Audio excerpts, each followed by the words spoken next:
sommes de retour sur le plateau de TV Finance pour cette édition du 12 juillet 2023. Merci beaucoup si vous nous rejoignez à l'instant et merci beaucoup pour votre fidélité. Désormais, il est l'heure de retrouver, comme à notre habitude, comme tous les mercredis matins, Eric Seban. Bonjour Eric.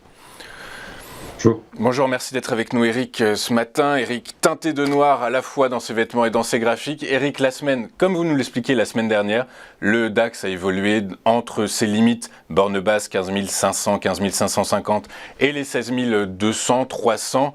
Aujourd'hui, journée décisive sur le front macroéconomique avec la publication des CPI aux États-Unis, que le marché attend légèrement en baisse suite aux différentes données qui ont été publiées jusqu'à maintenant. Du coup, par la force des choses, le DAX devrait évoluer, continuer son évolution récente vers les 16 200, selon vous?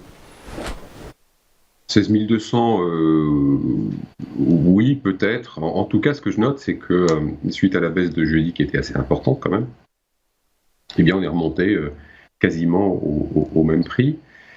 Ce matin, au plus haut, il manquait 40 points pour effacer toute la baisse, avec une remontée qui s'est faite sans aucun volume. Vraiment, entre vendredi et jusqu'à hier, il n'y a rien du tout dans le marché. Donc il n'y a pas de contrepartie forte dans les vendeurs, il n'y a pas de flux vendeurs. On en a parlé déjà plein de fois, hein. On a une nouvelle démonstration qu'en effet, même si on descend un cran plus bas, il n'y a pas de relais. Donc voilà, une tentative de sortie par le bas, après un beau double appui, qui n'a pas été jusqu'au double top, mais il ne serait pas impossible, en effet, comme vous dites un instant, qu'on y retourne. Donc, une nouvelle indication que le marché est insensible, en tout cas à la baisse, et qu'il a toujours de la ressource pour rebondir. Alors, le problème étant que, évidemment, on a une volatilité qui est assez stable, un marché qui ne peut pas baisser, des opérateurs qui sont relativement bien protégés, ça on le sait depuis un moment. Il n'y a toujours pas d'indication du coup avec les graphiques. Donc on ne peut pas établir de scénario, les gérants non plus. Il n'y a pas de visibilité moyen-long terme, il n'y en a même pas court terme, il n'y a plus de directionnel. Tout ce qu'on sait, c'est qu'en fait, oui, on est plutôt a priori vacciné contre une baisse et que ça va être difficile de monter. En même temps, si ça ne peut pas baisser, pourquoi pas faire monter le marché? Il n'y a pas de raison. Surtout quand on n'a pas d'opposition de vendeurs pour faire monter le marché. C'est ça qu'il faut considérer, c'est que ça peut monter parce qu'il n'y a pas de vendeurs. On voit bien que cette remontée depuis vendredi, elle se fait avec très peu de volume, donc il n'y a pas besoin de beaucoup d'intervenants pour pousser le DAX vers le haut. Donc c'est sans doute en effet 16 200 qu'on va essayer de rejoindre, mais avec toujours la même suite probable, c'est-à-dire pas grand-chose.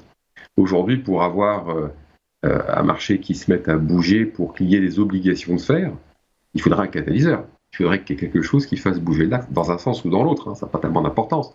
Quel que soit le catalyseur, il faut qu'on puisse faire bouger le marché suffisamment loin des bornes dans lesquelles il évolue pour qu'on puisse obliger certaines personnes, certains opérateurs à être obligés de faire des choses, à agir.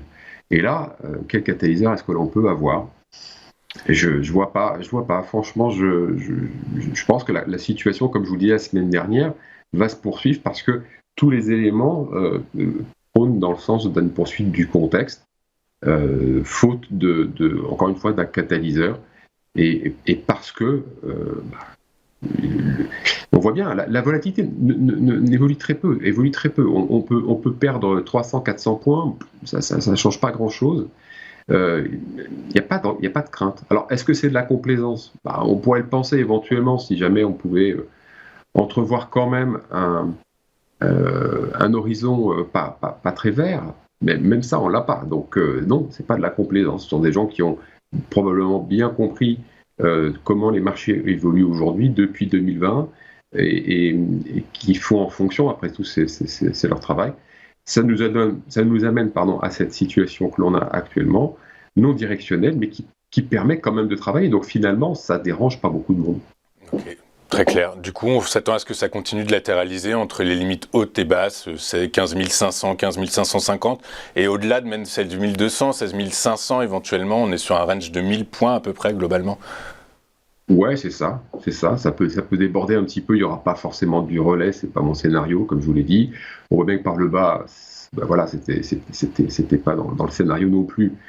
Ça se fait pas non plus. Oui, c'est ça. 1000 points pour travailler, ça va. Hein, on peut le faire. Hein. Surtout quand vous avez entre les deux bornes des gens qui vont travailler avec les options et qui vont obliger les vendeurs d'options à cavaler après le marché pour se protéger, ça peut faire comme ça des jolis écarts à peu de frais avec assez peu de risques. Donc ça satisfait, je pense, cette situation peut satisfaire pendant un bon moment des opérateurs. C'est assez large pour en tout cas. Ok, bah écoutez, on verra ça effectivement, on l'attend d'un vrai catalyseur qui surprendra un peu le marché, comme vous dites, et à la hausse ou à la baisse en réalité. Merci beaucoup Eric d'avoir été avec nous ce matin. Eric Seban, trader, formateur et coach. On marque une page de publicité, juste après nous retrouverons Daniel Cohen de Lara et c'est Market Movers. À tout de suite, c'est sur Téléfinance.